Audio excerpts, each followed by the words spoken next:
Good evening. आज मैं, आप कह सकते हो, मुझे ज्ञान प्राप्त हुआ। अ, बहुत सारे मैंने आईटी वाले बाबा और बाकी सारे वीडियोस देखे और मुझे एक बात, मेरे मतलब कह सकते हो आप कि मैं एक थॉट आ गया मेरे मन में। मतलब ये ऐसा नहीं है कि ये मेरी स्वयं की रचना है। इसमें बहुत सारे इन्फ्लुएंसेस है, बहुत सारे जगह पे अलग अलग चीज़ें सुन के आप, मतलब जैसे अभी अभी कुछ लोग जो काफ़ी मेहनती होते हैं वो किताबें पढ़ते हैं। मैंने किताबें पढ़ने के बजाय व्हाट्सएप पे ज्ञान लेना शुरू किया। व्हाट्सएप तो नहीं कह सकते, यूट्यूब पे बहुत सारे और यूट्यूब पे ज़रूरी नहीं है कि यू नो क्वालिटी खराब ही होती है, क्योंकि कई सारे बहुत अच्छे ज्ञान मिलता है।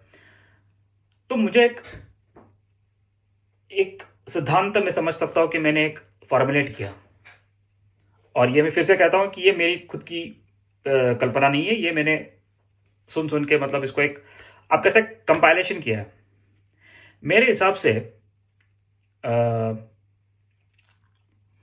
और जहां तक मैंने सुना है कि अंतिम जो होता है मृत्यु होती है। मतलब मृत्यु तक मृत्यु तक ही वो बात सीमित रहती है। जब तक इंसान जीवित रहता है तभी तक वो एक सारे सिस्टम चलता रहता है, और जैसे ही वो प्राण शरीर से त्याग, या शरीर प्राण त्याग देता है, या आत्मा निकल जाती है, कुछ भी कहिए आप, उसके बाद वो, उसका कोई संबंध नहीं बन जाता। मतलब आप कोई भी थियोरी उस पर आप लगा नहीं सकते फिर उसके बाद। और इसका कारण ये है, मतलब अगर आपको मैं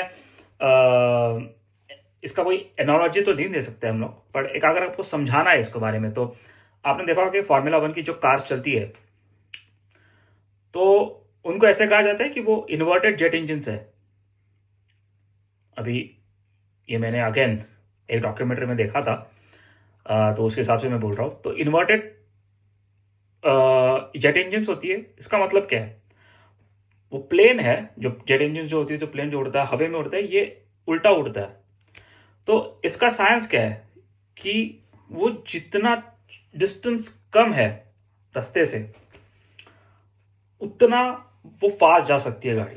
that is the science behind it.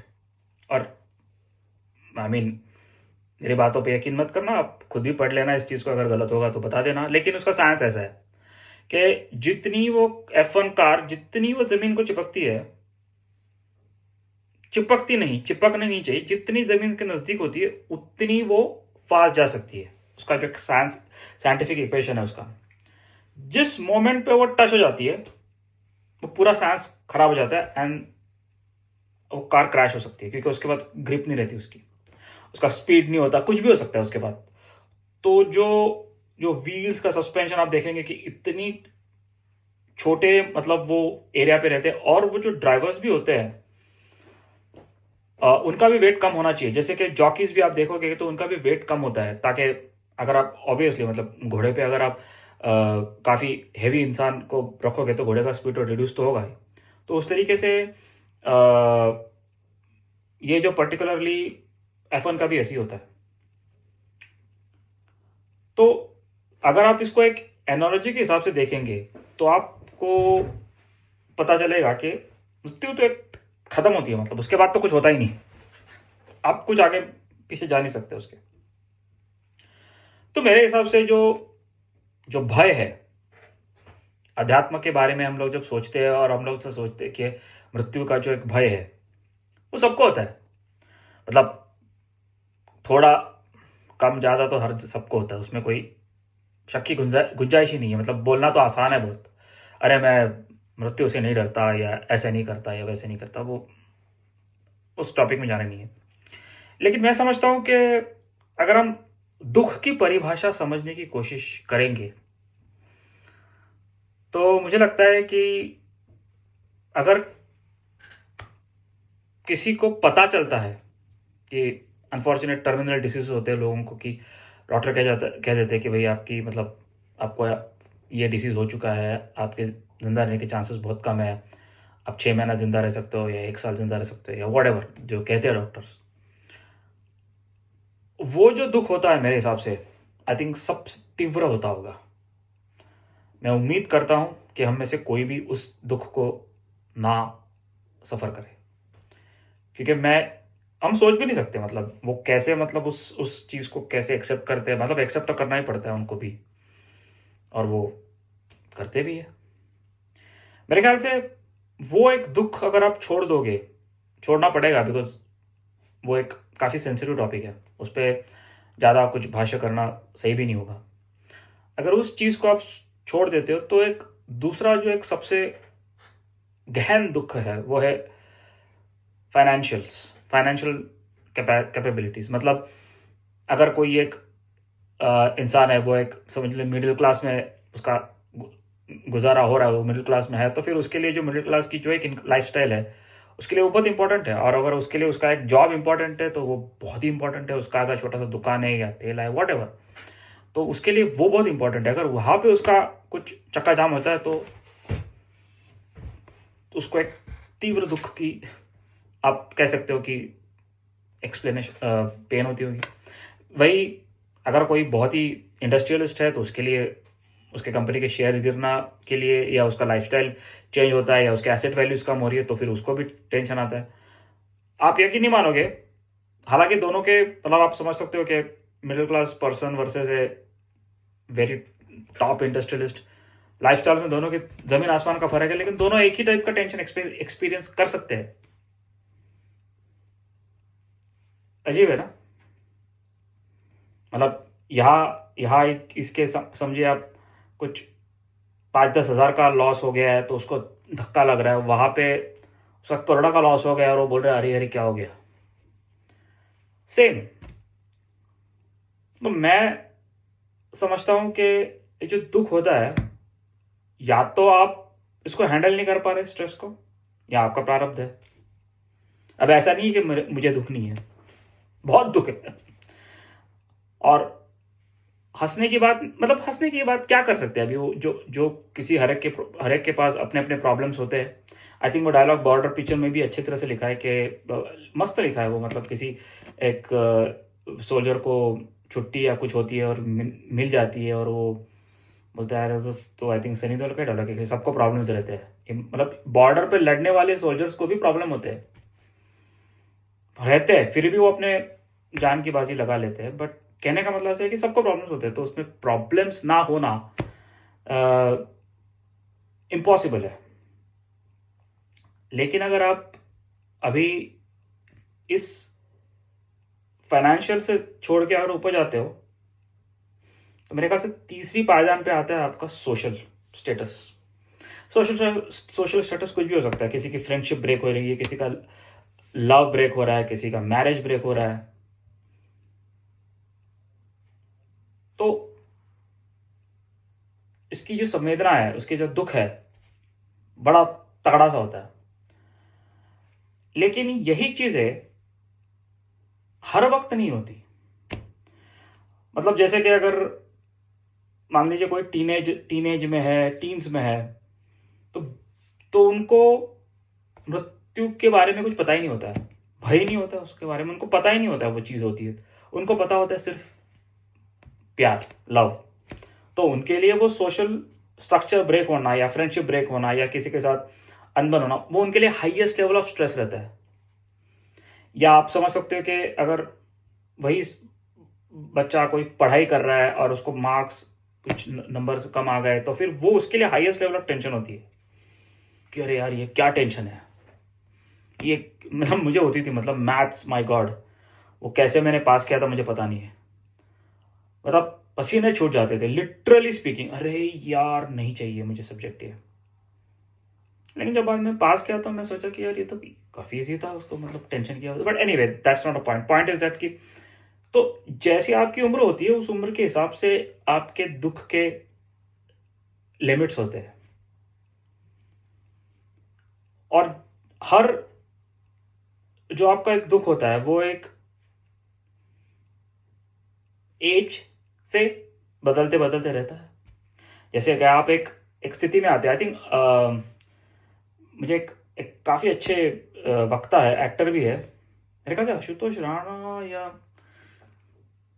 कोई तो है, उन्होंने उन्होंने युवा का मतलब समझाया था कि युवा कौन होता है, कि मतलब आप एक एज नहीं है, वो एक सिचुएशन है, वो क्या कह सकते हैं ना, उसकी रिस्पॉन्सिबिलिटी है कि अगर आप पे डिपेंडेंट है, आपके पेरेंट्स आप पे डिपेंडेंट है, आपके बच्चे डिपेंडेंट है आपके पे, तो आप युवा है।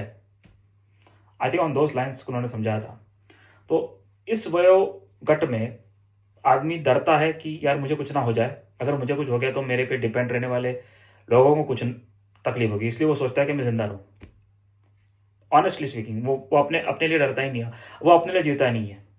ये तो मैं 99% लोगों के बारे में बोल सकता हूँ, वो नहीं अपने लिए जीते 99 नहीं, ये ज़्यादा बोल गया पर हो सकता है बहुत सारे लोग नहीं जीते अपने लिए। वो सोचते हैं कि यार मैं आज ये करूँ तो मैं मेरे बच्चों को यहाँ पढ़ा सकता हूँ, या मैं ये करूँ ताकि मेरी वाइफ को कुछ ये दे सकूँ, या मैं ये करूँ मेरे पेरेंट्स को ये करूँ, तो वो अपने लिए नहीं जीता। तो मेरे ख्याल से ये जो युवा व्यवस्था होती है उसके लिए मेरे हिसाब से ये 3 दुख मेरे हिसाब से होते हैं। और ये कहने का मतलब, ये एस्टैब्लिश करने का मतलब ये था कि जो अ, ताकि हम सब, इस पॉडकास्ट को सुनने वाले भी इस बात पे गौर फरमाएं कि क्या हम हमारे टेंशन्स इन 3 कैटेगरीज में डाल सकते हैं क्या?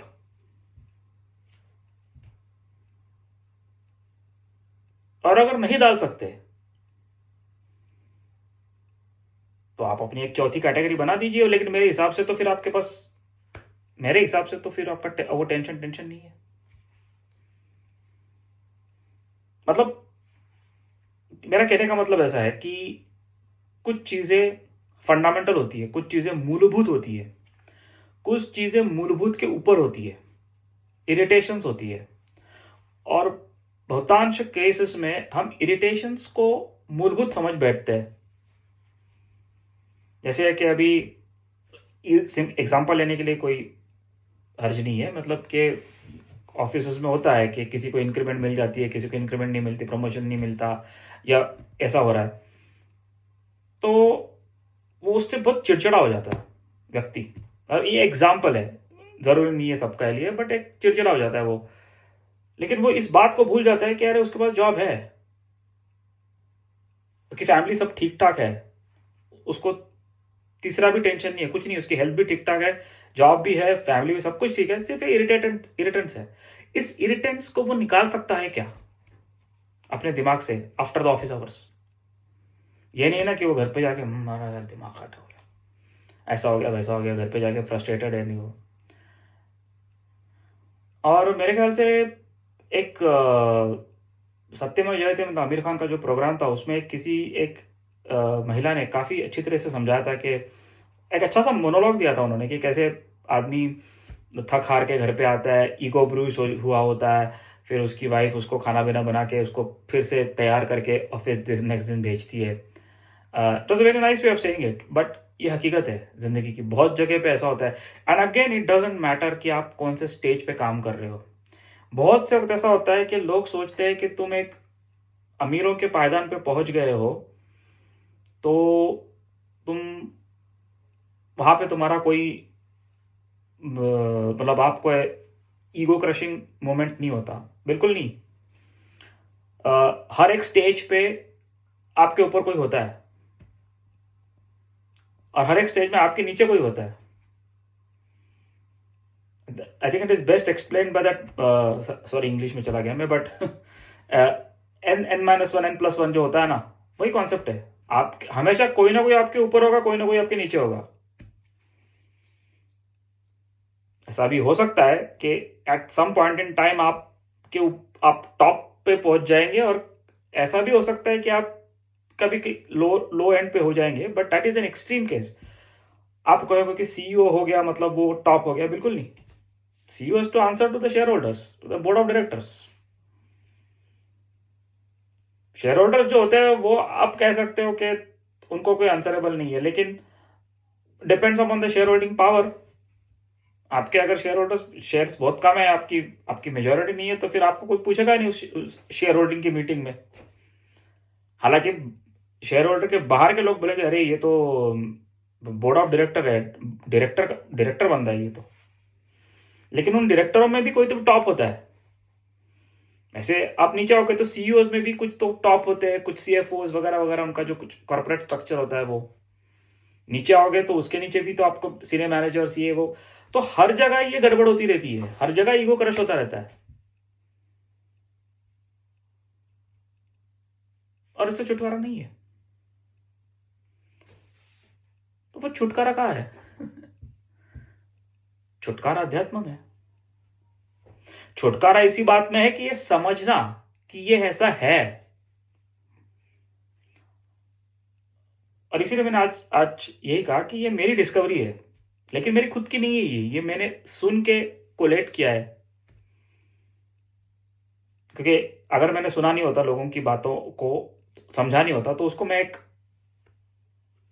क्या कहते हैं उसको मिक्स करके बता नहीं पाता मैं आपको कि क्या आप अपने दुखों को कैटेगराइज कर सकते हो क्या? अगर कैटेगराइज कर सकते हो तो शायद आपको पता चलेगा कि आपके दुख फंडामेंटल है या नॉन फंडामेंटल है। और अगर आपको पता चला कि आपके दुख फंडामेंटल नहीं है, तो आप उनको इग्नोर कर सकते हो। आसान तो नहीं है करना, लेकिन शुरुआत तो जरूर कर सकते हो। कि अगर आप देख सकते हो कि अगर कोई चीज इरिटेशन है आपके लिए, तो उस इरिटेशन को अवॉइड कैसा किया जाए। अगर आप आइडेंटिफाई कर सकते हो उसको कि वो इरिटेशन है, तो ही आप उसको क्या कह सकते हैं, आप उससे बच सकते हो। अगर आप उसको समझते हो कि इरिटेशन नहीं है and it's a fundamental problem, मेरे हिसाब से आज हम इसी पे रोकते हैं। क्योंकि जो एक कहने का जो मेरा तात्पर्य यही था कि क्या हम हमारे इस दुख के चक्रव्यूह से बाहर निकल सकते हैं क्या? और मेरे हिसाब से निकल सकते हैं।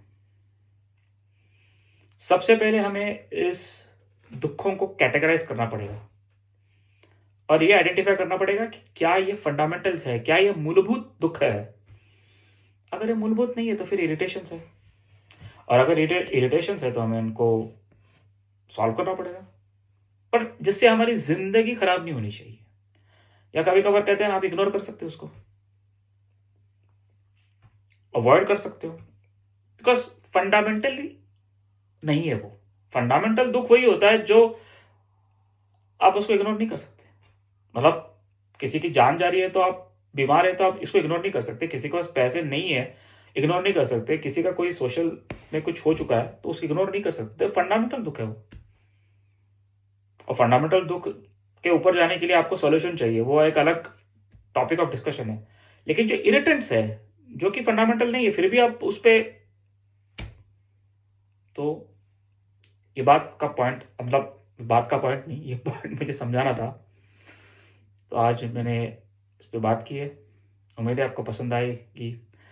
कोई कमेंट्स आप लिख दो। Until next time, see you.